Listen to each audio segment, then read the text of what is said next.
You're listening to RideAlong, EMT School. I'm Mike. And I'm Max. We're two students navigating EMT school, bringing you along week by week. And I'm Jonathan, a paramedic bringing real-world perspective. Join us as we share the lessons, challenges, and stories from EMT school, and hear insights from those already living the EMS life. Welcome to the RideAlong.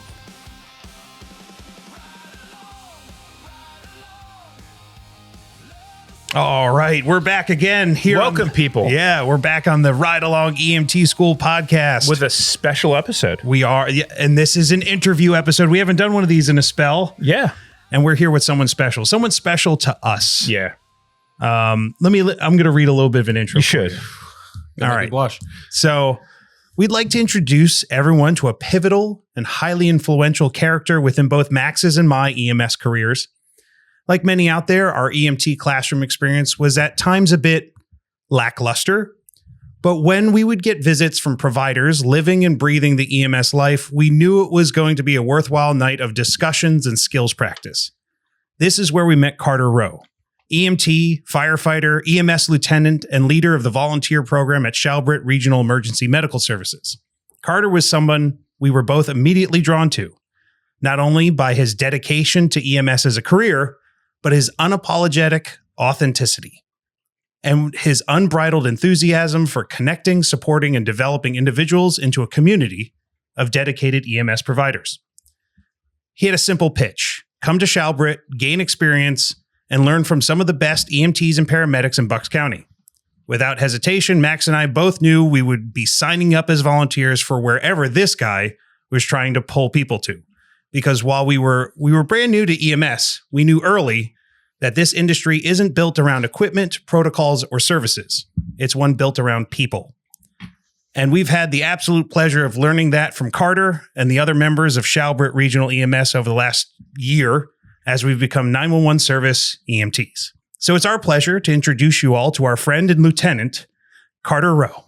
Well, I'll say I've been watching your stuff since the beginning, and it's a privilege to be here. So Well, We're glad to have can't you. wait to talk about it. I'll tell you all the lights, and this is all making me a little nervous. So we'll see how it goes. we like the nervous. We feed off of it. All right, good. Yeah, it's kind of a Great. fuel.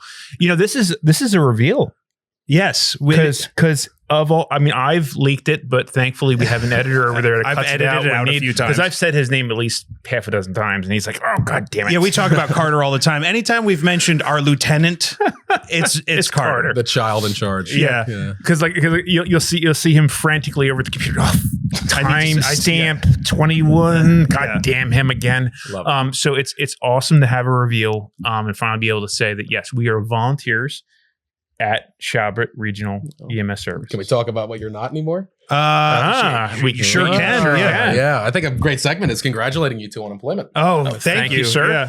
So for me, I mean, our audience has heard me kind of progressing through, and I like my hometown service. I'm paid there, and that was a huge honor for me.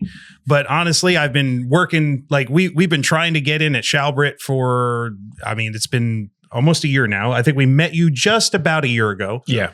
Yeah. And that was a goal for both of us because we both wanted to go through EMT school together. We both wanted to be part of a service together with, the possibility someday of, being partners on an ambulance together. That would bring things very, very full circle.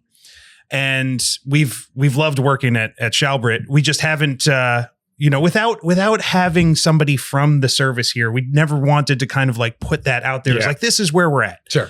But now that we have you here, the cat's out of the bag. Exactly. Yeah. And what he's trying to not say is Max finally did something. Oh, yes. I've been waiting and waiting and waiting for him to finally do something. And he finally did. Yeah. And that is really, I think, the thing that I'm most proud of, because I'm a huge, I don't like to talk too well about him all the time because he's a big head about it. But I'm super proud of Max because he's been sticking with it too. And I've gotten lucky being in both services, and he's been sticking with Chalfont, and he had life shit that got in the way, like buying houses and Grown-up stuff. job changes and stuff, grown up stuff. But congrats, Max. Yeah, I'll say too, this is going to sound really terrible from somebody much younger than both of you. However, I'm amazingly proud of both of you. I appreciate the it. dedication that you bring and the advocacy you bring to the profession. Yep. The series too. Something that leaders like I have been trying to accomplish for a long time. Yep. And you guys do it effortlessly. So. Oh, thanks. I mean, I think we would be remiss to not mention the age gap. There's a bit of one. However, how old are you, Carter? 22. 22. Child. Damn it. I don't even know if I remember 20. That's No. You're definitely double that age, Max. I'm almost double. I'm more than double that age. I have a daughter that is 7 years your senior.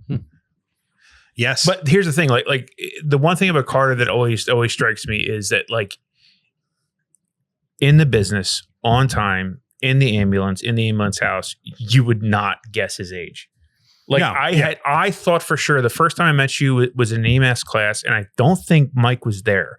I think Mike had missed that night for some reason. There was totally a little missive he sent me. He was like, dude, you need to see this awesome guy. I was like, dude, he's so this guy cute, came in. and Like, he's got a mustache. He's got this great mustache. Yeah, I can't wait. Anyway, but he's swearing all the time, and he's a lieutenant. And I'm like, oh my god, I think this guy's awesome. Like, Max was fetching a little. It was like, oh my god, like you were so counter to the people we had seen at that point, and quite honestly, counter to my imagination of what like that role would be.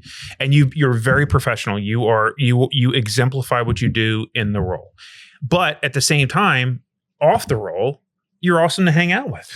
Well, thank you. Because making me blush. You know again. what I mean? So he comes across 100% professional lieutenant in this service. This is what I am. Like ramrod straight back. I was like, he's got to be in his mid 30s. Has to be. There's no way. I mean, with the receding hairline, the white hair. I mean, you think, admittedly, yeah.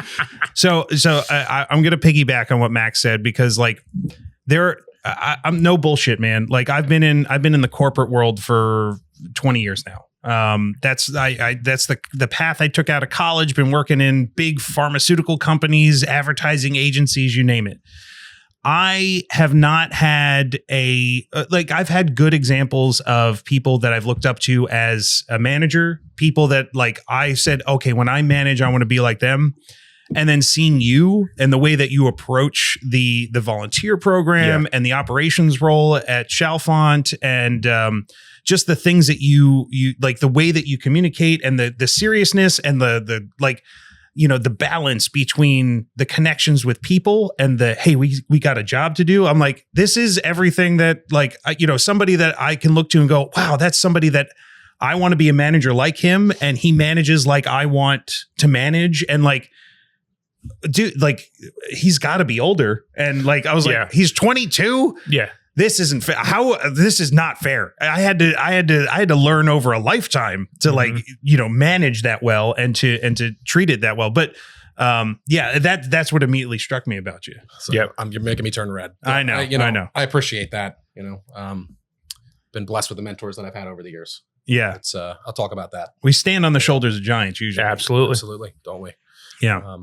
But not all to learn myself. I'll say that. Okay. A lot of trial and error. So before we get into this, do you want to throw out any of your social media information? Yeah, usually we leave it for the end, and then we're like, well, it's all the way buried at the end here. Yeah. Do you have any social media stuff or like I mean, I've seen some YouTube videos that were fantastic. Sure. Right now LinkedIn is primarily okay.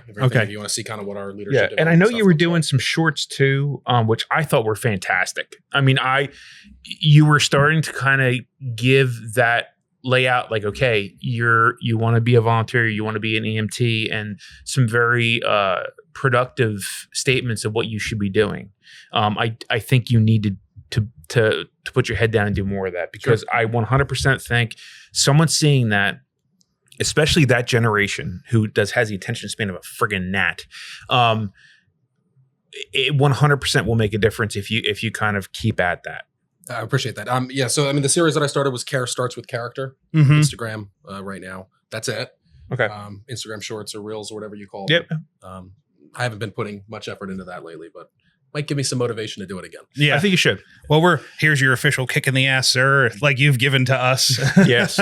And we have no problem to continue to bother you with it and bug you and push you and badger you and whatever you need. Yeah. Maybe show up and just beat you with a stick. Whatever you need. Sometimes I need it. Yeah, exactly. Yeah. We'll put a link to whatever Carter's got going on in the episode notes. So if you're looking for more Carter, because who isn't?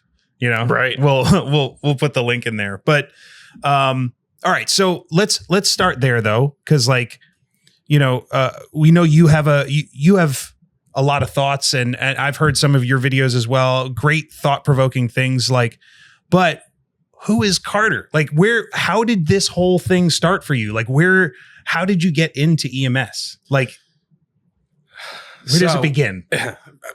Pretty unorthodox, actually. My dad was an EMT in college and volunteer, never career. Yeah. And I was in high school, and one of my peers that I was in classes with was like, COVID hit.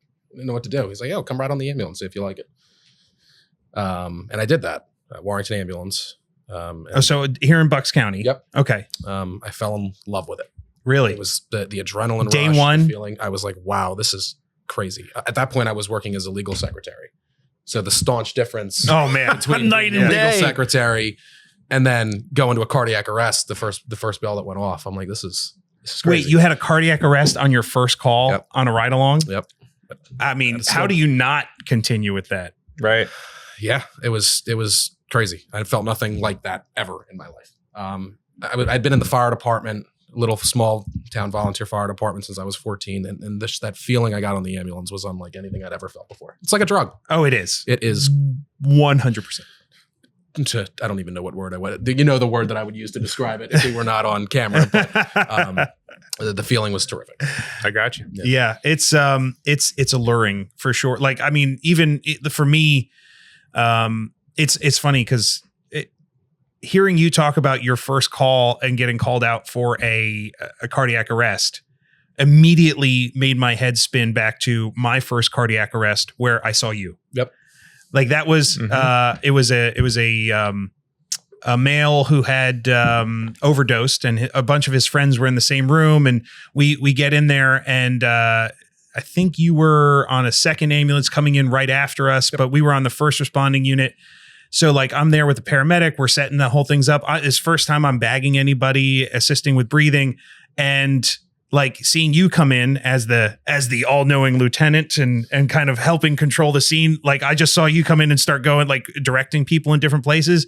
I'm like, this is awesome. Mm-hmm. Like this is the coolest. Like all the shit that they told us about in terms of like, you can have this controlled chaos and like this idea of pit crew type CPR where everyone has a role and everyone's, taking responsibility for things that go on. I'm like, this all makes sense. Like, Yep. I got the tinglies and I'm like this. And of course I'm also like, can't think of everything because like, I'm like, okay, every 6 seconds, I got to squeeze this bag. 6 seconds. What else is going on? What else could I be learning here? And it's like, that was so game changing. And you'll never forget that for as long as you live. No. That feeling. And then for me, my first call was with you. Yeah. And it was a motorcycle that hit a car. Mm-hmm. And, I've talked about that before in the podcast. And at one point, their vehicle was involved, and I'm the one that went over to the vehicle to see if there's anyone in it, and kind of looked over at him. It's like, hey, there's a lady there. And he's like, do you got it? And that instills confidence, So, my first call, I was able to have it with you, and that'll be with me forever. Yeah. It hasn't left my side. In Yep. almost 10 years. So you've been doing this for 10 years. You're 22. 7. Yeah. 7 years. Okay. So you started when you were, what you said it was 14? Went to school at 16. Or 16. Fire department 14, school at 16, certified at 16 and a half. Okay. So you got your cert at 16. Like, what was the progression like? Like, were you like, because you can't be a provider until you're 18 in Pennsylvania, right? Sort of. Oh, okay. Well, yeah. So, I'm not going to talk about where I worked or how the hours That's that I worked fine. Yeah, at that's that fine. age, because I'm not trying to nail anybody up. But I worked for a tertiary care service. We did discharges from hospitals to skilled nursing facilities, transfers from your local community hospitals to more capable facilities. So Okay. I did that for about a year. And then I transitioned to another role at a critical care transport ambulance service. Okay. Oh, wow. Okay. All still while volunteering with Warrington. With 911. So I was getting kind of the skills needed to work on a 911 ambulance while I was earning a paycheck in the private sector. So you were getting patient care as well as that short bit of emergency care. You also had the patient care side of it as Correct. And the transport company that I worked for, second to the first one, used to be legendary. Like you had to know somebody to get in there. It was a really cool experience. And getting to ride along on critical care ambulances at awesome. 17 was a really earth-shattering experience. I believe it. So, I mean, as far as like the IFT stuff goes, because like, I mean, I think a lot of this industry kind of pays it a disservice in the sense that like the things are held in such high regard. Like, okay, if you're not 911, you're not doing the job, right? But like, what are your thoughts on like, is it worthwhile to do IFT? Yeah, I mean, listen, IFT is going to teach you how to talk to people, how to talk to patients, and you're going to see a lot bigger of a volume. Yeah, I would do 7 to 10 calls a shift sometimes working IFT. I have the saying, I say it to my students, I say it to the volunteers, right? You need to understand somebody that's not sick entirely or somebody that's chronically sick before you can understand somebody that is acutely sick. Right. Right. And you can't make that up. You can't make up those assessment skills. You have to see normal so many times that abnormal, you just look at somebody, you're like, yep, that doesn't look good. Got it. And I think that IFT is really, really good for that. On top of it, you learn how to talk to escalated healthcare providers, nurses, physicians, PAs. And then, the goal is that when you learn those conversational points, you can engage in an intellectual discussion with them. Got it. Yeah. And then as simple as moving people, right? You get really good at using a stair chair or working a litter. And it all just gets wired into your brain and you don't ask questions about it. So you get all those basic skills. I mean, I think that it is shrouded in, the glory of riding the 911 service and getting that response and the lights and sirens. Well, so the critical care service that I worked for, we did pre-hospital emergencies. Mm-hmm. So it's not dispatched through a 911 entity, but nursing homes then, I'd have to look at the exact legal scripture now to see what it was. But then nursing homes were hit if they called 911. Right. Oh, yeah. So they would contract with not anymore. But they would contract with private ambulance services to do their transports to the hospital. Sure. And usually that's BLS. Right. You're with somebody who's brand new too. And that served to be one of the greatest learning experiences that existed for me. It's one thing I've heard you say a bunch of times is one of the cheats that we have in the area that we volunteer is most ambulances are ALS. You have an ALS provider and a BLS provider. So you kind of have that built-in backup of skills that if it winds up escalating, it's just there. It's like a warm, comfy blanket that's around you at all times versus two new people that are both BLS providers and having to kind of figure it out along the way without all the good toys. Yep. It was a lot of fun. Looking back on it, I should have had liability insurance. Well, yeah, that is something we haven't covered yet on the podcast, but I think we should in terms of good tips for people that are getting into this field. Is like there are legal concerns and things that you want to make sure that you're covering yourself on. Okay, so some IFT work. You said you started with fire, right? And then then moved into EMT. Yeah. So, I mean, generally speaking, in the state of Pennsylvania, you can't ride on an ambulance until you're 16. I'd never really wanted to be a fireman. Okay. But it was the fire department that my grandmother, the jurisdiction that my grandmother lived in. She had some connections there through her municipal job. So that was the idea to go there. And they paid for me to go to EMT school. Oh, there you go. Yeah. Well, there you go. Because that was my question. Because especially, I mean, it's everywhere. Like the idea of like this link between fire and EMS, and like a lot of the guys that and gals that we went to school with and people that I've met are, they're sometimes like the EMS gets the second fiddle, right? 100% to the fire side. Well, and they have the cool clothes and they have the bigger apparatus. I mean, it's just not fair. Yeah. But like, I was that ever the goal? Like, was that ever like the thing trying to like pulling you away from EMS at all? Or has it been EMS since the start? It's really always been EMS. You hear it on the internet all the time. Go for fire, go for this, go for that. But in suburban America, fire jobs do not pay what we make. No. I'm not going to quote the organization, but there's an organization nearby to us that starts firefighter paramedics at $10 less an hour than what we just start street paramedics at. Which is craziness. So, to make the swing is crazy. It is. Yes. And not they don't do the volume, they don't get the reimbursements that we do. But the caveat is that they just want to be firemen. Right. You know, I wanted to make a career out of this. I really liked the work. I really liked the emergency response role, and you just don't get the same feeling on a fire truck. Now, you grew up in EMS, but you started not in Bucks County, correct? No, I've been in Bucks County my entire career. Oh, the entire. Oh, okay. You know, throughout my career, I went to other places. I worked in Montgomery County. I currently work part-time in Montgomery County, and then Trenton, New Jersey. Gotcha. What do you think is the area that was the most different from your experiences in Bucks County? Trenton, New Jersey. Yeah. Well, Jersey is its own beast. Not even, I mean, Jersey's its own beast. Trenton was its own monster.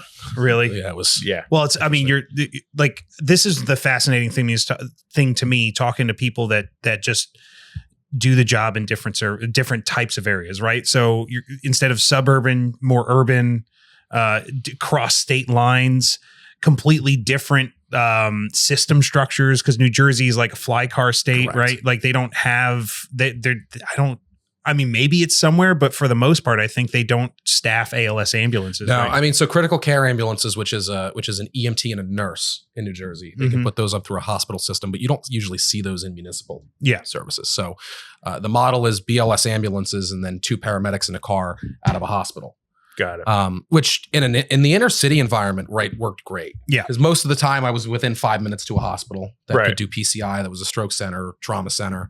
And a lot of the times, right, we didn't wait for the paramedics. It was using those BLS assessment skills to be like, okay, well, you know, are they going to die by the time we roll into the doors of the hospital? The paramedics weren't there. I didn't see their headlights. To hear their siren go. Yeah, why wait? Because we wait 5 minutes for the paramedics to get here, or get to the hospital in 5 minutes. They're getting definitive care at one of those options. And that area was unique too, because the Capitol Health paramedics were staggered throughout the county. So there were 2 units out of the city and then a float unit.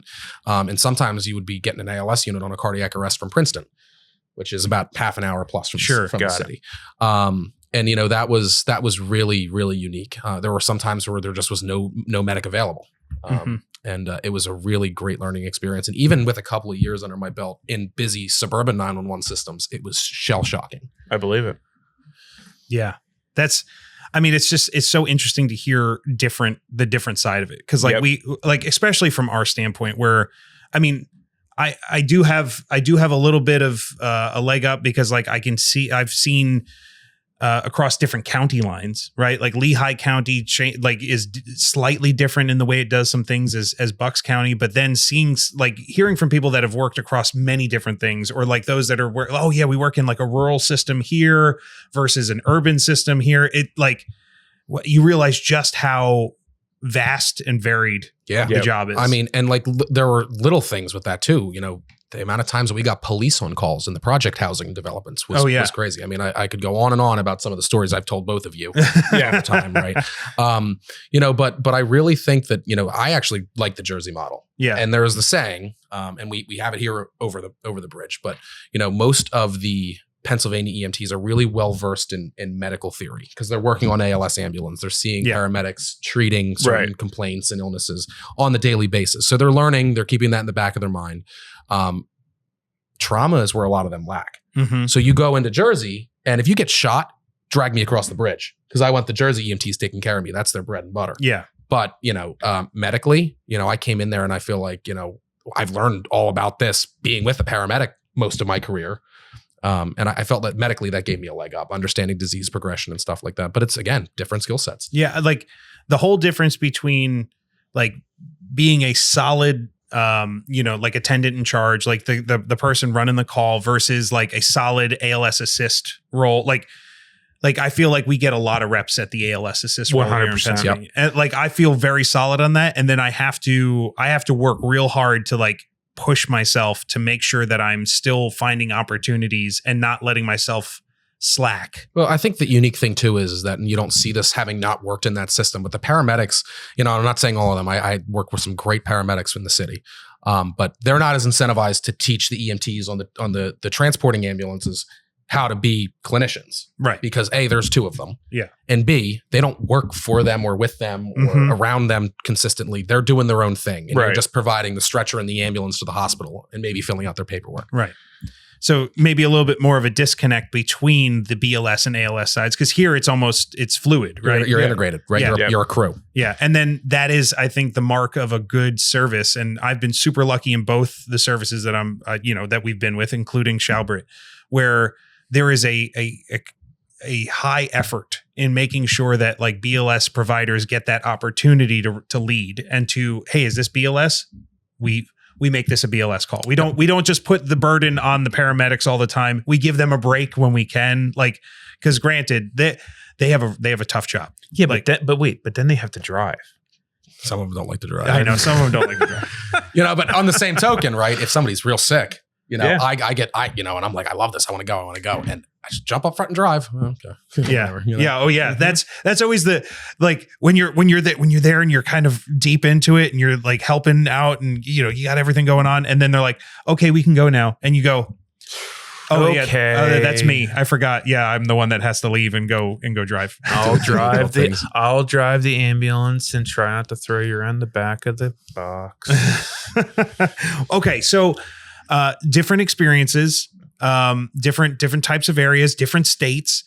At a certain point, you like, obviously you're a lieutenant now, right? And you're leading parts of organizations.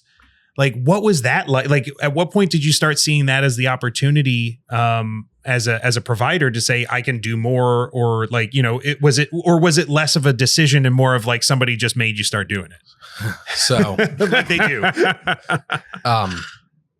I don't need to tell you that management is terrible.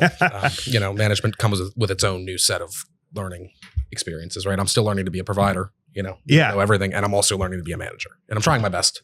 I take the failures very personally. Yeah. And I think that's kind of like new leader syndrome in a way. Mm-hmm. Yeah, for sure. But I think that also helps me be a better leader, because I do take it home with me. The failures, the successes, right? It resonates with me. You learn from your failures, not your successes. Correct. But I was 18, 17, and my fire department runs a QRS sprint program. So BLS providers go out with the ambulance, start the care. And I recognized a lot of compliance issues within that, addressed them. And they were just like, hey, do you want to do this? So, all right. So I embraced that role. I did that for a couple of years. Really wasn't able to accomplish there as much as I wanted to, which kind of, believe it or not, shrunk the ego just a bit, Oh, well, we all need that. Yeah. Life, and it wasn't necessarily, it was just the politics. I was not prepared for the political angle of it. Yeah.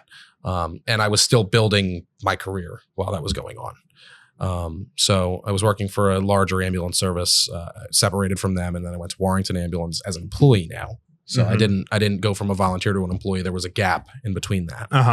And the chief now at Chalfont, noticed a skill that I had, which was interacting with the volunteers. I had no interest in doing it administratively. And he was like, yo, like, why don't you take on this project? I'll give you $1 more an hour. All right. What did I know what I was in for? He knew exactly what he was doing. He did. Is that when you were you sergeant at that point? So I started off as a coordinator role, which had even the sergeant really had no operational authority. And it was just an administrative role where I had oversight of the program. So I did the class pitches. At one point we had 47 active volunteer members contributing 18 hours a month.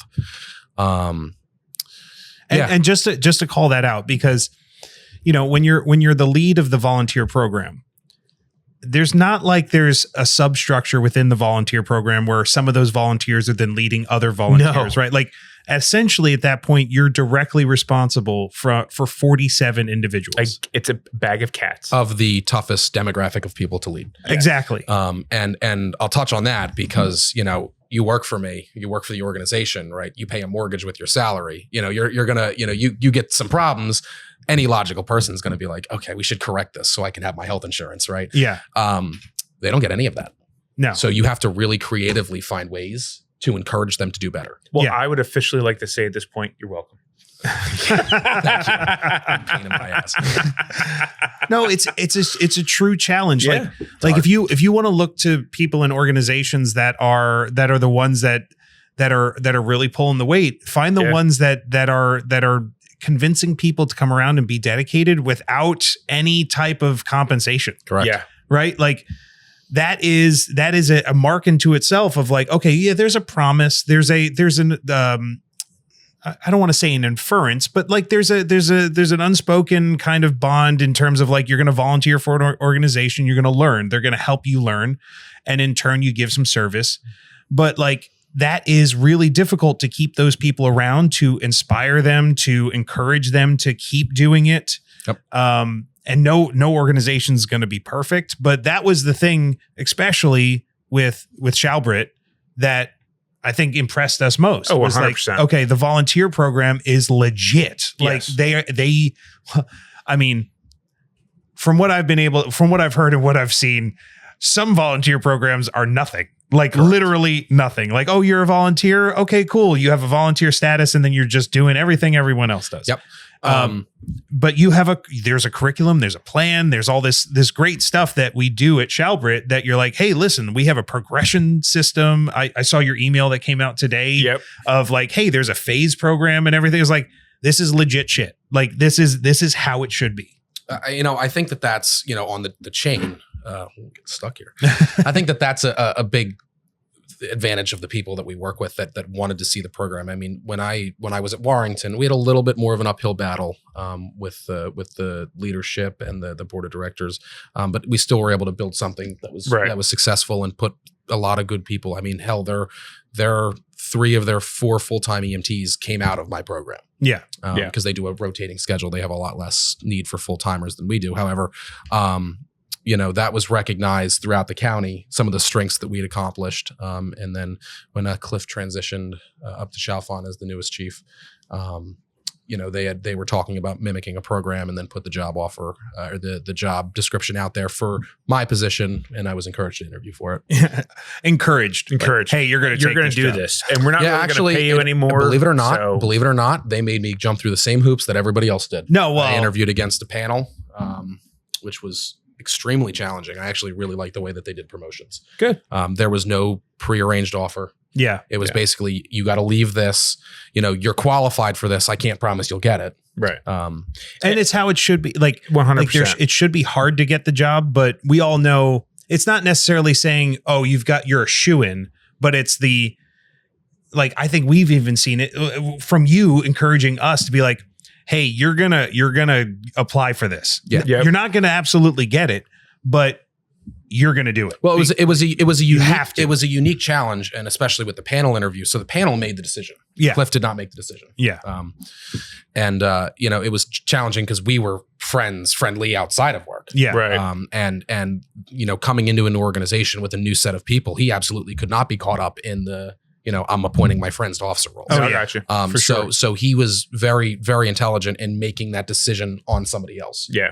But putting candidates in front of the panel that would be challenging for them to interview and see what was going on. And I mean, speaking of the volunteer program, the idea, I think, whether it was purposeful or not, it was really clear that the weight of the instructors for our EMT class was Chalbrit. Yeah, at that point it was. I mean, we always heavily weighted. Like, I don't think there was a single person there, except maybe 1 or 2, that were not affiliated with Chalbrit.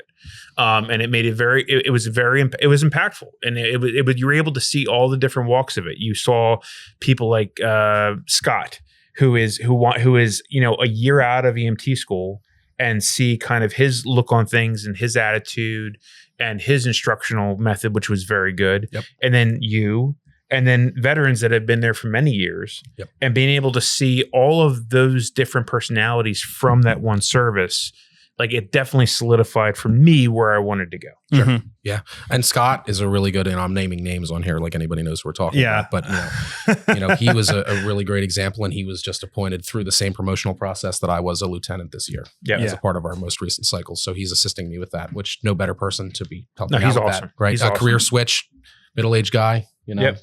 So, I mean, I think we can go on and on about the people that have impressed us at Chalbrit. Like, especially a lot of the paramedics have been awesome, super knowledgeable. You weren't bullshitting us when you said you want to learn from some of the best. Like, it was absolutely true. Yep. Although I do have a question for you, which is it's a burning thing, and I know we've kind of talked about this before, but I'm so curious about it because Like for instance, we're EMTs right now. I have experience in a background of leadership. The idea of being able to progress and lead in an organization as a BLS provider, when sometimes you have to be in charge of and the leader of higher level providers. Is that a challenge? Like, do you get pushback on that? Like in the organizations that you've been in of like, how does that work? So, oh, sorry. I didn't mean that to be. But it's such an interesting part of this career field, right? Like you can be in that role without necessarily being a paramedic. So candidly, you don't see a lot of organizations appointing EMTs to leadership roles for that very reason. Right. My general rule is I don't get involved unless something is negligent, dangerous, or a complete blatant violation of policy, or it's going to cast a poor image upon the organization. Yeah. Right. I will never tell a paramedic how to do their job. That's what quality assurance is for. Yeah. Especially if I'm on the ambulance. But there are certain things like, that I don't tolerate. I'll tell a paramedic all day, every day, if he's being an asshole to a patient, that this is inappropriate. Yeah. This is somebody's loved one. All day, every day, because that doesn't fall back down to the escalations of education. Right. I That's understand just basics as a provider. Even though I might understand an ALS assist component, I also recognize the limitations in my certification, the things that I can and I cannot do. And the things that I cannot do, I have zero right to comment on. Yeah. And there's a separation between management, like and I come at it from like an education standpoint. I love teaching, right? Just because you are not a paramedic doesn't mean that you can't be a good teacher. You can't be a good mentor. Exactly. You can't be a good thing. So like, and the reason I'm kind of touching on this is because it's something that I've gotten a takeaway from you is that you don't have to go to the ends of the earth. You don't have to reach the pinnacle of being a provider to be a good leader and a good like mentor to other people coming into EMS. Yeah, I mean, I think that there's just you get to a point where the job is like Groundhog's Day. I don't know if I can say that on here. Sure, why not? Alarm clock goes off, you wake up, go around in a circle, go back to bed, do it again. Grab your booties because it's cold outside. Yep. And actually, that's pretty apropos for your hometown. Punxsutawney. Yeah. Family's bread and true. 4th of July was crazy. But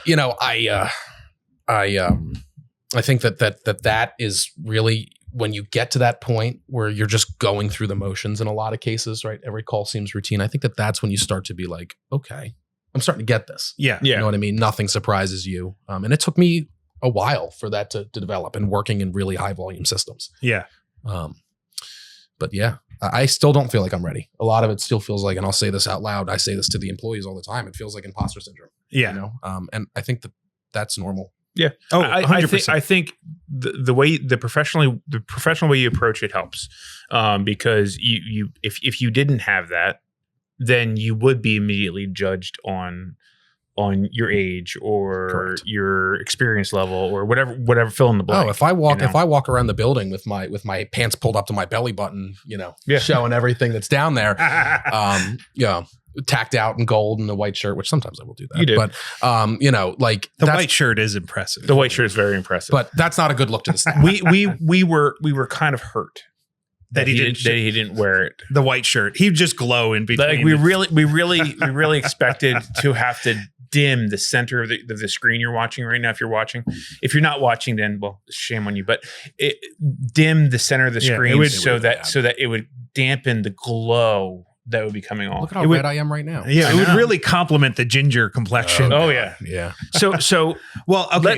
Before we move off that subject, because I'm curious just to see what your perspective is. What are do you have plans of someday like obtaining higher level provider certs? Like I do. Yeah. Because like we're always on a journey, right? Like we're always learning. Like is that in the plan for you? Yeah, I mean, absolutely. Not to get too personal on the podcast here, but when that's what we do. We get personal. I got very lucky with the services that I worked for. I had made very, very good money since I was young. And you know what? Making more money incurs you more debt. Yeah, fair enough. So I am in the phase right now of my early 20s of correcting poor decisions that man-made were issues. potentially made at a younger age. And, trying to secure financially my future. Sure. I don't blame you one bit. So, one of the things that I do in doing that is, I have a well-paying job now, one full-time job where I work 36 hours a week, which I could get, apartment, pay a mortgage on that. No problem. But my side job, which I work 24 to 36 hours a week at, the side is job, going which is towards American Express. Yeah. Those Amex cards, man, they'll get you every time. American Express. If you'd like to sponsor Carter Rowe, please email us at Respect the goal. Yeah, exactly. Okay. So moving on away from the personal discussions. I'm just kidding. So let's say you're a volunteer and you're coming out of EMT school. And you want to start volunteering, you want to start getting on an ambulance past what you've done for school. What's the most important thing students or providers should look at in a service, volunteer or not? So I think that's multifaceted. I think that it really depends what you want to get out of it. Okay. If you're looking for, so personally, when you're young, I say chase the dollar. Go to the highest paying squad. Problem is that the highest paying squads typically have a horrible culture. Mm-hmm. And that's a big generalization. And that's just because they say, well, I'm paying you this much. You could go work down the road for significantly less. It should be a privilege to work here. Got it. So right now, Shalbrett is a really good example. We're one of the highest paying in the region. We pay our providers very, very well, on par with those huge organizations. But before that, I left the culture of the bigger organizations to work for the smaller ones that paid less. Because my quality of life was much better. Oh yeah. So what about as a volunteer? Like you're not there to be paid as a provider, but So you want to go volunteer. You want to get your feet wet. Culture. When you get into a new relationship when you're a kid and you kind of get those butterflies, you feel like this is really cool. I'm really excited about this. Other than the amaze of an ambulance rolling out the door, right? Look at the people, right? Look at the people that you're going to be working under. And see if they're something that you want to be like, and I think that that's the best piece of advice. That's what's worked for me entirely growing up through my career, right? I went to services where I thought the people were decent. Gotcha. Oh, that's 100% what we have there. Exactly. Like pulled from this the last year is like, it doesn't matter where you go. Like, well, I mean, it matters, but what I'm saying, like, the most important thing is the people. 100%. I mean, we're talking nickels and dimes with the money too on a career perspective, right? I'm not talking $20, $30 an hour. We're talking $2 more an hour at certain places. And like the money, while it's important, and like especially in EMS, and I recognize that like if you're trying to get a job and a career in this, that is something you have to be very cognizant of. Like how you earn that money, what the quality of time is during earning that money is the thing that will make or break you. Sure. Yeah, 100%. I think that another thing too that's really easy and nowadays with technology is social media. Mm-hmm. You can always tell the effort that's put into an organization's culture, I think in a lot of ways, with their social media presence. Mm-hmm. And I know that that's not a really good metric internally. However, externally, right, if they're investing in that image, they care about the opinions of the people that on the outside or the people that are working for them. See how often they recognize their staff, see how they feel about their staff. If they're putting pictures up of their staff consistently, appreciating them, they probably appreciate their staff. Right. And there are other organizations that won't put a picture up of their crews. Yeah, because they're like, well, they're just gonna wind up leaving. So yeah. So I think I really think that that's another easy metric from not having any knowledge. Look at the social media. And if the social media is attractive, that means somebody's investing a lot of time into that image. Yeah.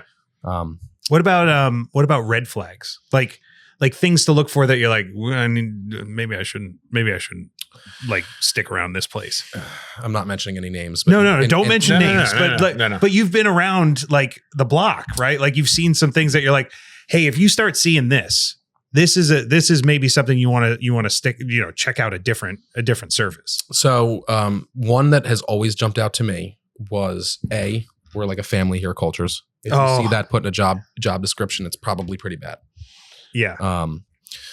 The other thing, and I'm going to say this with all of my chest, because we have a van ambulance that has a power stretcher in it, but services that have entirely van ambulance fleets for 911 services. And I say that for one reason and one reason only. They're cheap. Yeah.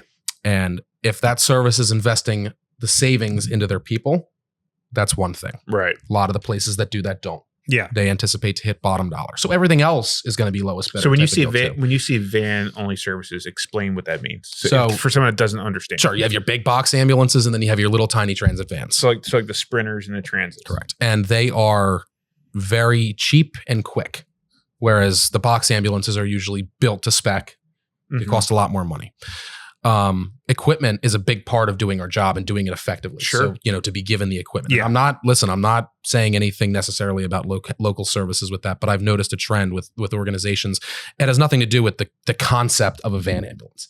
It has to do with the fact that there's an organization nearby that runs van ambulances and manual stretchers still in 2026. Right. Yeah. And they're one of the busiest agencies in the region. Manual stretchers. I mean, I never thought getting into this that I would have such a red flag as something like that. But like manual stretchers is one of those ones where it's like, that's a red flag. Cause they're so ubiquitous and they're so widespread that like, I can't believe that there's agencies that don't use them. A green flag, something that I'm like, oh, that's really good too, is the auto load or the automatic loaders. Spoil. Yeah. I mean, and listen, those investments into your equipment cost a lot of money. Sure. Yes. And there are certain organizations that don't have that, but they invest the reduction in spending from that into their people. yes. Right. And then there are organizations that run fleets like van ambulances with all manual stretchers still, and are profiting essentially off of that. Yeah. And that's something that I just look at and I'm like, that's crazy, because that's not my opinion. That's published as an industry standard. Oh yeah. Yeah. Yeah. For injury reduction. So, when I see organizations that are making a lot of money, bringing in a lot of money, I say, why wouldn't you want to put the industry standard into your fleet? I mean, like I have moved heavy things my entire life. It is what I have done for 30 plus years, and also moving heavy things now, doing the EMT thing. And just the simple action of not having to bear the weight of that patient completely in and out of an ambulance, you are cutting down so much wear and tear. Well, and listen, I don't even have an issue with the load. The issue is that, let's say you have a bariatric patient that you ambulate to the stretcher, Mhm. you have to put that at a ground height. Yeah. So lifting somebody that's 500 pounds, Yes. 400 pounds, right? You can argue that you shouldn't be doing that all you want, but system needs are Mhm. individualized. And we have to give our patients care that they need. Correct. Right? Exactly. Like sometimes we don't have a choice. Yeah. And listen, I did that working for a service that we named more times than I can count. And I'll tell you, that is the worst of it, is getting that stretcher back up to a load height, especially at 3:00 in the morning when the volunteer firemen don't respond. Oh yeah. The police aren't coming out because they're busy on something else. And it's you and your, 5'5" partner. Yeah. Right. Against the world. Call police for point of information. Seriously. No lifts assist. But again, I'm not shitting on the region that we work. I think that these are systemic issues everywhere. Yes. But that's just one of the things that I say, I will never work for an organization that doesn't invest in their equipment like that, because what the quality of work is going to be like when you get there. Well, I think that's one of the fun things about EMS too. And I know this breaks away from what we're talking about necessarily in terms of like what to look for in a service, but the things that bind us together with Mhm. like other EMS across the country, getting to talk to providers around, like, those common things of like, oh man, aren't like manual stretchers the worst? Yep. Like, Yep. that's one of the fun things about EMS, is that we have this shared kind of fraternity, if you will, of people. I think that as I've gotten more experienced, it's less of that crew room kind of gossip, because if it's not something that's industry standard, like, yeah, I want to work in a pickup front ambulance, but that's unrealistic thinking. Yeah. You know what I mean? But when you have the biggest, writing agencies in the industry coming out and saying, these are unsafe, these contribute to a large percentage of provider injuries, and they don't go on board with it, that's just ding, ding, ding. Yeah. 100%. While we're on the subject of that kind of volunteer that kind of progression of like finding a place as a new provider or a student, what do you think is the number one thing that a student should be focusing on, or how they should be acting to get that role, to impress the agency? Sure. I mean, what I look for in my people is, I want to see you enthusiastic. If you come in and you open up your computer and you start going away, playing solitaire, No, get in the ambulance and start learning the equipment. Yeah. You're here to learn. You're not here to play solitaire or whatever they do on their computers. I don't know. Minecraft. And listen, if you're a student here for clinical time, and I walk into my day room and I see you sitting there doing nothing, you're gonna hear about it. Mhm. And I can teach anybody. I can teach a monkey in a hat how to do this job. What I can't teach you is how to want to do the job. No. And that's something that I have very little tolerance for. So make it known that you want to learn, even if you're annoying about it. Yep. I think a lot of people are anxious. I think that we're all huge personalities.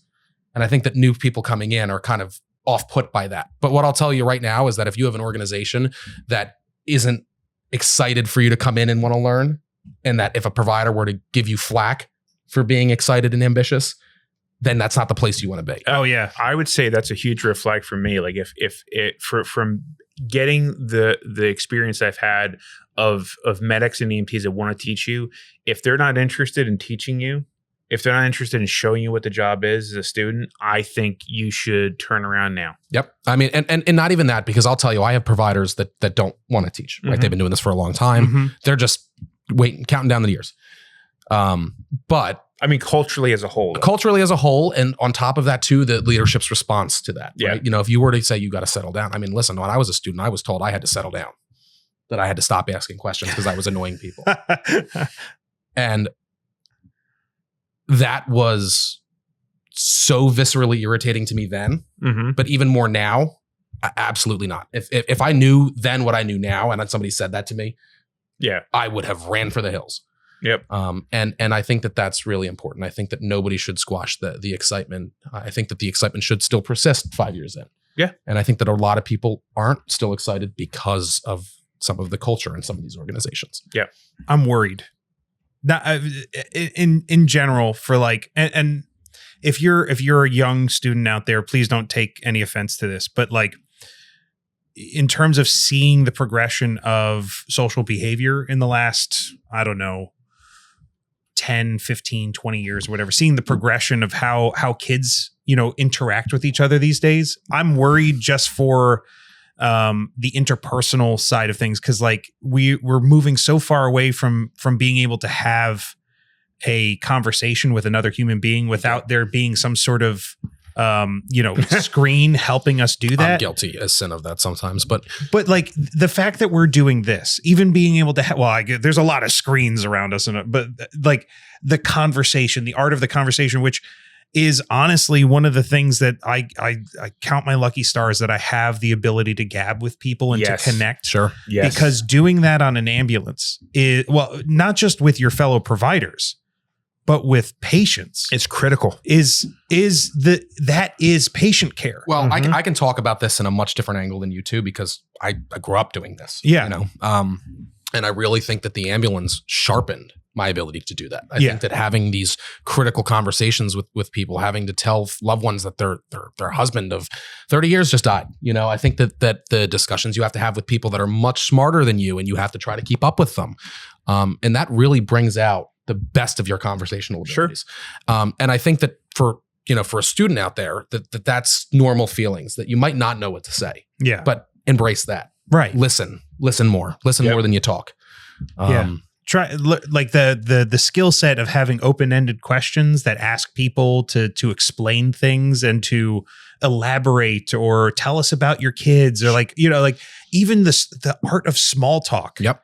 And that standard line of questioning just turns into a fluid conversation at some point. But what I'm going to say too, to add on to what you're saying, the biggest thing that scares me about this generation is work ethic. Yeah. And listen, Well- I find myself not into the same caliber of work ethic that you two have. But I think that generationally, right, the way I look at things is that I'm only compensated at a certain level. You pay me to do this job. Yeah. And I think that that's where my age group is starting to have issues, right? And I think that as an industry, we have to prepare for that. People don't want to work 70, 80 hours a week anymore. I get it. I understand that. Mhm. As somebody who works 80 to 100 hours a week, I get it. But the system staffing needs to really figure it out, because now when all these older guys that are doing all the overtime shifts decide that they're done, they're hanging up the boots, I'm not entirely convinced kids my age are going to fill that void. Yeah. Mhm. You could easily have huge staffing issues. So, and that's something that as industry leaders that we investigate and we talk about in every discussion possible. Yeah. But I mean, like it's interesting to see it from a bunch of different perspectives, right? Like from us, older students, adult learners, whatever you want to call us, seeing it, and encouraging people to try and have those conversations from a leadership perspective, but also from a young provider perspective or people that are interested in EMS, like, almost seeing this as like an opportunity for them to kind of reach back to the way conversations used to be had. A way to learn how to do all that stuff, to your point, is like, I never thought about this as a opportunity to learn to do that. Yeah, I thought of it as like, I need to be able to do that to be able to do this job. But I'm like, oh no, of course it's an opportunity. And that's why I, in everything that I say, that you don't just step right into a 911 role. Yeah. Fuck up the easy work. Mm-hmm. Get your hands dirty and wet in the things that aren't going to result in somebody dying. And that's where I really do believe, to go back to what we talked about earlier, that transport is the best place to start. Yeah. It's low pressure. It's the same sort of assessment questionnaires that you're going to do on a 911 ambulance. You're just not going to have pertinent findings for it. Mm-hmm. Gotcha. Or obtainable findings, right? I do not regret that route at all. So in the kind of spectrum of things that you've been working on, right? Like, so you have, obviously it all starts with being a provider, right? Like that's kind of the core, like being the EMT, work in the ambulance, driving the volunteer program, being an operations leader within a department.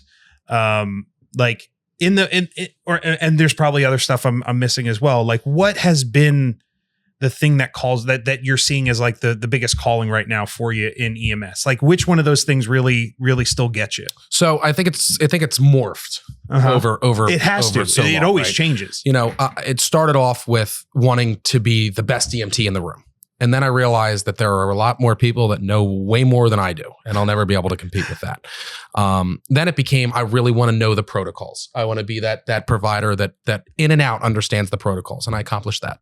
And then I want to be the provider that shows up to somebody's loved one's emergencies that I would want showing up. Yeah. And that was something that, you can know all the protocols in the book, but if you're not compassionate while you're doing it, there's no point in knowing that. Mm-hmm. And that was, I'm on the spectrum.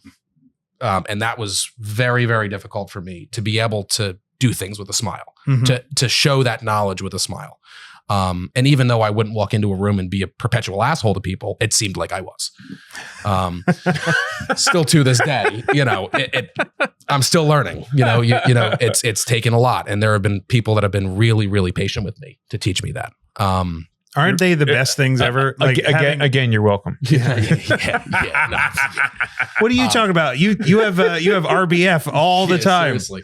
I thought this dude was going to chop my head off the first time I met him. I'm trying to sell him a product, and he's like, Yeah. Do you think that I have resting bitch face? Write in. Email us. Yeah, like nobody watches hardly anybody watches it, but I'm sure if they take any random screen grab of any episode, they're gonna be like, that guy looks angry. The first time I met him, I think I asked you, what outlaw motorcycle club do you run with? Whose meth are you slinging? Yeah. God. Neither one of us ride motorcycles. Yeah, you would have never known that. Yeah, I know. I like the look. So I've been accused on many occasions of trying to steal the look of Opie from Sons of Anarchy. I'm like, I had this look before Opie Ryan Hurst did it. But yeah, exactly. By the way, best character on that show. 100% by far. The guy who goes to the end of the earth for his brother, like the one we often have these types of like ADD moments on the podcast where we start talking about popular culture stuff. I love that show. Yeah. Or at least the first few seasons. The first few seasons, it got weird then. Yeah.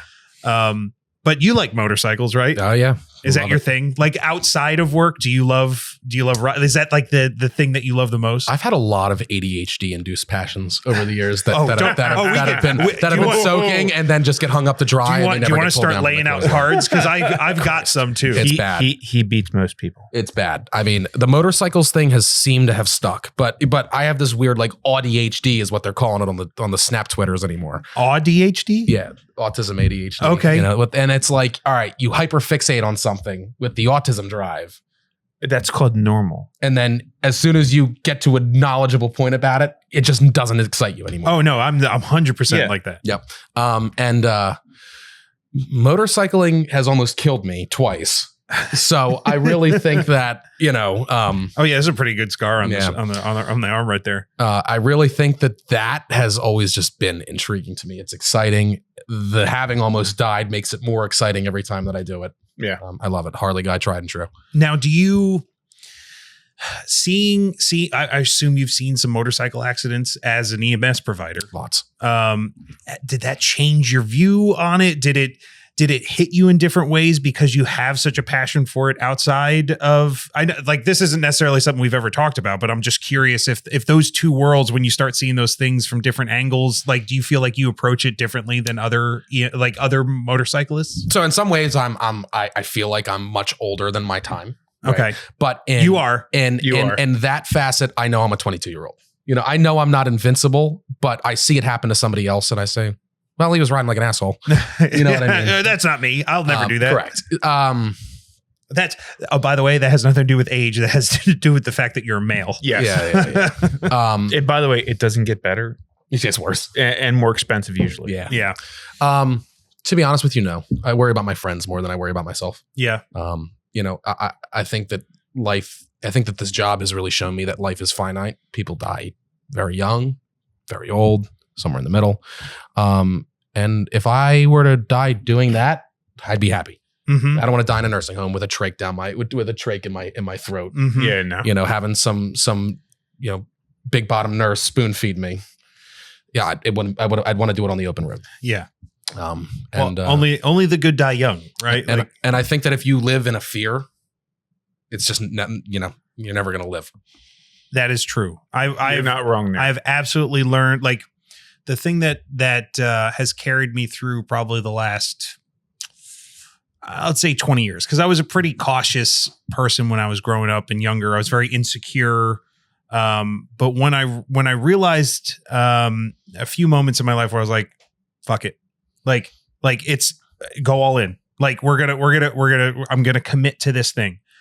Every single one of those things that I've committed to have brought, and I wouldn't consider myself successful in all of those things, but they have brought such an enrichment to life in either learning or experiences, in perspective, in how I understand things, or it's just not fun. It's not a great life to just sit cloistered and do the one thing over and over again every day and be fearful. Nope. And I think that bringing that entirely into this business is when you see people die that didn't get to have a fulfilling life, right? Oh, yeah. I see it all the time.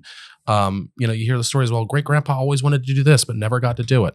I think that really shapes your perspective on a lot of things, right? I think that in a way, some people get really anxious after doing the job, and some people just get really, Zen. refugee, renegade, carefree. Yeah. And I think that I went more to the right of that spectrum. Yeah. Through the job. Well, I think that's the healthier way to approach it. What's the statement that most men live lives of quiet desperation, which is just sad. I mean, you need to do hard things. You need to do challenging things. You need friends that will shame you into things you don't want to do. And not even more than that, friends will tell you how it is. Yeah. Yeah. Yeah. The, have you, so you've been in this for 7 years, you said, or yep. Have you seen a progression? Because it's one of the things that we've talked about on this podcast a bunch is because we're brand new to this, we don't have, years worth of perspective to see how things have changed. I've noticed that there has been a very big acceptance in EMS to mental health and being accepting of talking about things and accepting that we deal with hard shit and it's okay to have, emotions to that and reactions and process, it's okay to process things. Have you seen that change?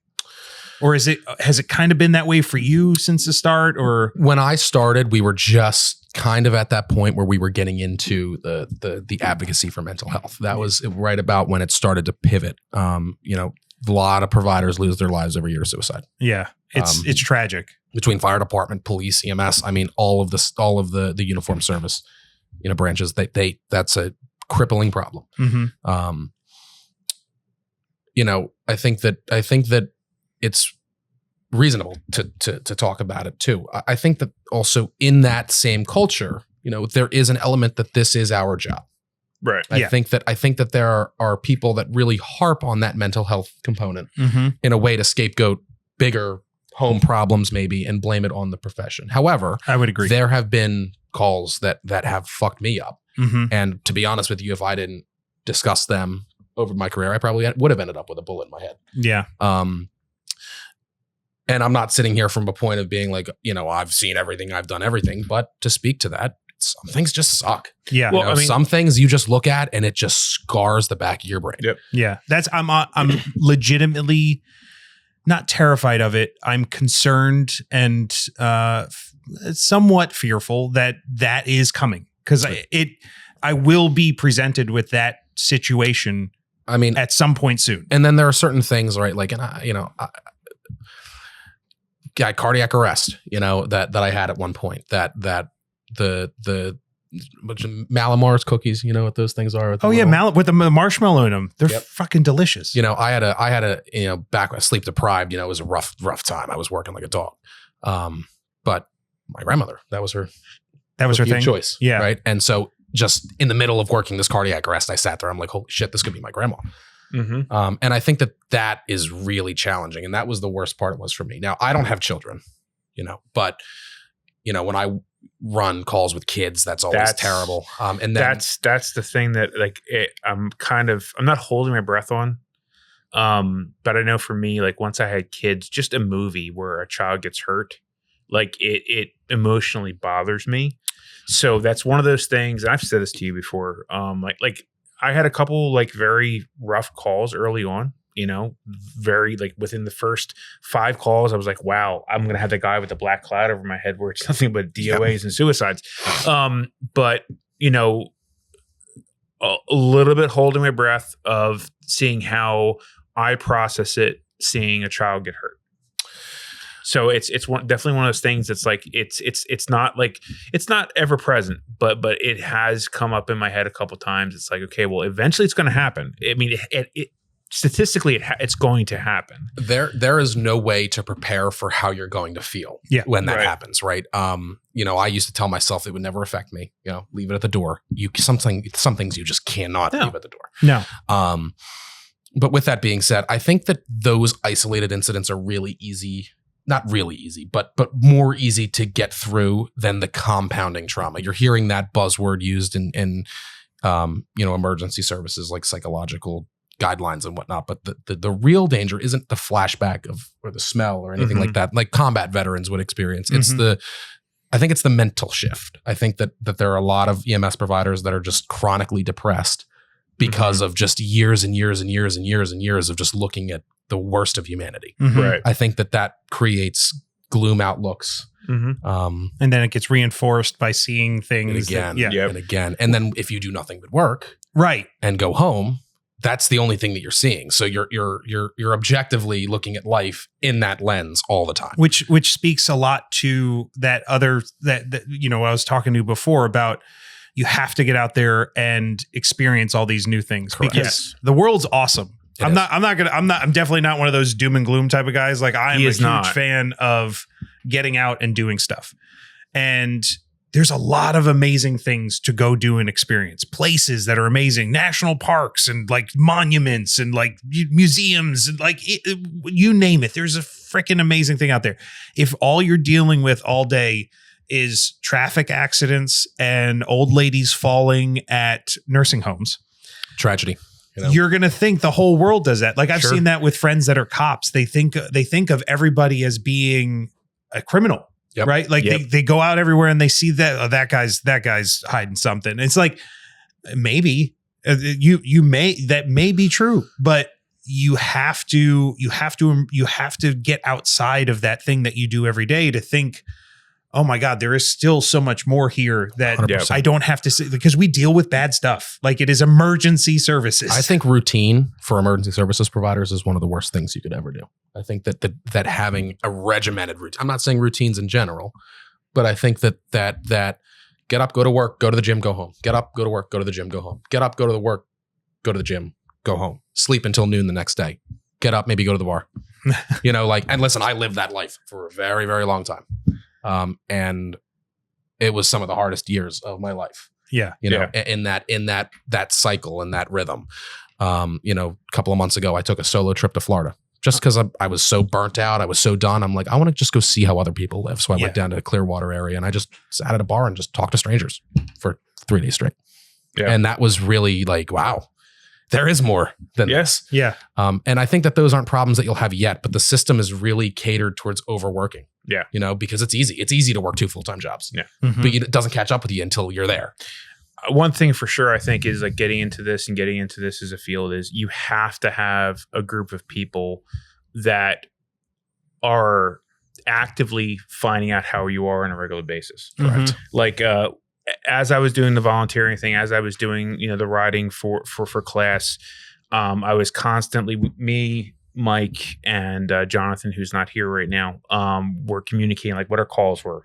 We were talking about what our calls were, what we were going through, and then having those people, you say, hey, I kind of had a rough night. It was really dark or whatever, and then getting that text or that phone call, hey, how you doing? Yep. Like I know you think you're okay. I know you're brushing it off because you think you just need to do that, but how are you actually doing?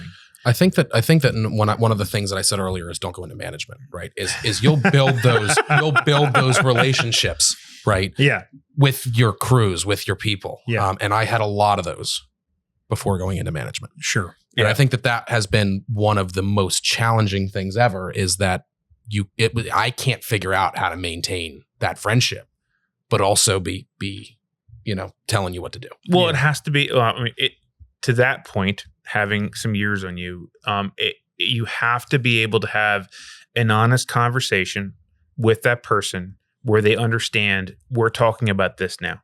Sure. I mean, but it has to be on both sides. Yes. No. Yeah. And it's rare to find someone that you can be in a position of whatever you are, whether you're in charge of them or not, and both of you able to have an adult interaction where you're being very honest. Okay, this is the hat we're wearing right now, and that's got to be okay. Correct. And unfortunately, that I've found out the hard way is that that's really difficult. Very difficult. Not from my perspective, right? But from below. And I've never had an issue with that. I've been friends with my managers all throughout my career. And I understood professional versus personal. Yep. It's hard. It's harder from the team, like from the lower perspective than the higher one. It is 100%. So that has been a really big culture shift too in the environment that I was raised in versus what it is now. Yeah. But what I'll tell you is that build those relationships because your partner might be the best man in your wedding if you're getting to that point. Yeah. If you're lucky, might be the uncle to your kids. Yeah. What's that? Might be the uncle to your kids. Yeah, exactly. I think that's something that really you can get out of this job, unlike working at a bank or doing something corporate. Yeah. Well, I will say that sometimes exists everywhere. Yep. It's not to say you can only find it in EMS, but that has been the number one thing that has pulled me towards this. Cause like the most rewarding and fulfilling thing that I've kind of had beyond my family and my daughter and like just the home life in the past 15 years or so has been the community and camaraderie of some of the things that I'm most passionate about. Like, so we're deep into firearms training and the idea of learning, and the community that I found through that was the thing that drove me. Yep. Like I love being a part of that. That is my peer group. It is my home. This is what I think about all the time. And goddamn has EMS challenged that in the sense that, oh, now I have this other thing with people that have been pulling me towards it, that have become friends and mentors and that are passionate about learning new things. I'm like, oh man, this is hard to stuff. And now I have to balance these two things because I now have two mistresses, like we got to keep them separate. Yeah. I'm like, I got the wife at home and the guma on Saturdays. Honey, I'm going on a work trip. But no, it's tough because you find these things in life and then you have to find balance. But like that is like the people, the community, the characters, the personalities, hell, even the salacious, like, drama that sometimes happens. Cause like you talk about things as friends, right? Yep. Like those are the things that you get to experience together to recognize the absurdity or the true passion or the tragedy of it. Like Correct. that's what brings us together as a community, and we experience it. Yep. And if you're lucky enough to like find a group of people that are trying to make themselves better, and are willing to put themselves in uncomfortable situations, wherever that winds up being, I find that those are the best people that walk the earth. Yep. I think that living uncomfortably is the best way to live. Mm-hmm. Yep. I think that that's how you be authentic in everything that you do. Mm-hmm. All right. So I think this is a really great place to kind of cap this discussion, because we've run the gamut of where it starts, how we grow, what we can do as providers, and then basically like, you know, the idea of where we go from there and how we keep pushing ourselves. But I have one very important question for you. And here, like, this is going to be, you know, polarizing. It is. You know, this is not going to be an easy answer. I know you may have some feelings about it. If you need to turn your head and you know, control yourself, you know, after you hear the question, we understand. It's been tough for a lot of people to answer. Yeah. So you have that you know 2 a.m. call, right? You get called out to the nursing home. Old lady fell, hit her head. Maybe she's on blood thinners. Maybe she's not. She can't really tell you. The staff says she is. And she's got dementia. She's a little bit, you know, she's with it, but you know, that's her, like, not always with it. That's her baseline. It's one of those annoying ones that you're like, I don't know if she's sick or if she, you know, oh, we got to go to Grandview. We got to go to Doylestown. Well, let's bring her to Grandview. It's the trauma, like all the annoying things that you have to deal with, right? Sure. You get to Grandview, call goes fine, right? At the end of it, you find the EMS room, right? In that freezer, they have Uncrustables. Grape or strawberry? Grape. See, this is why we're friends. This is why you passed, Thank sir. God. I mean, if you had not answered correctly, this whole thing was just, you know, just getting. I would have killed this podcast episode. I would have just kicked him if out it of was the house. strawberry. I mean, yeah. Hell, I can polish 10 of them things at once. Oh Right? My God. Oh my God. Wait, I get sick on them. I have something that I need to tell you because you're a friend. I don't want you to think less of me. He will. I've never had one. An Uncrustable or a grape Uncrustable? Of any variety. But you've had peanut butter and jelly sandwiches. I'm just saying I haven't had an Uncrustable. It's a bachelor's apartment peanut butter and jelly sandwich. I know what it is. Yeah. I'm just saying I haven't had one. I lived off those things at one point. I'm now going to get Max a case of Uncrustables as a congratulatory gift. How about a pallet? Yeah. Well, I mean, like, we don't have that type of money on the RideAlong EMT school. Come on now. We can't even get like people to send us monsters. Yeah, if you'd like to sponsor an episode and you have a spare pallet of grape Uncrustables. Yeah, great. It has to be grape though. It has to be grape. That was, man, could you imagine if somebody out there was going to troll us and like we sent them a pallet of strawberry Uncrustables? That would be some epic level trolling. Please don't do that. Please send us grape. His wife will kill him. Well, yeah, my daughter would probably love it. She's weird. She said eat the strawberry Uncrustable now. Actually, I think she prefers the apple one. I don't know about all Apple cinnamon Uncrustables. They're not bad. They're not strawberry. Are you raising her wrong? Listen, there's some Have you things. made poor decisions in your parenting, sir? I try to raise my kids right. My kid, and you know, sometimes they're just their own person. Apparently, what's next after that? I mean, where does it slide from there? I don't know. But But she's pretty awesome for most of the things. Okay, so you've passed the test, Carter. Congratulations. Any thoughts or things that you'd like to share with us and the audience, new providers, people listening to the podcast? Any closing thoughts you might have? I think that the one line that I'm going to say before we end this is that credentialing doesn't equal competency. Mm-hmm. I think that a lot of people are really eager until they're put in a position where they need to be checked. Master your skills. Learn from the people who have been there and done that, whether or not you love or you hate their personality. They've been there and done that, and they're still riding that seat for a reason. Mm-hmm. And come into work every day and realize what a privilege it is to do this job. whether or not you're volunteering, you're looking towards the future of 911 employment. This is the best job in the world. You A, have to have that mentality, and you B, have to follow in those beliefs and come in ready to learn and continue to learn every day that you're at work. I like it. Hell yeah. I think that's great advice. And it's advice that we've been so thankful for from you. Even though you're like 20 years are younger. And, but like age is not, it's not a limit. No. It's the character of who you associate with. 100%. And that's why you've always impressed us, sir. And thank you for kind of helping us and shepherding us into this EMS world. Yeah, and thank you for being a capstone on the season. It's my pleasure. I appreciate you guys having me. And like I said in the beginning, I'm super proud of both of you for how far you've come and the accomplishments that you've made over the year. Thanks, brother. Yeah. Appreciate it.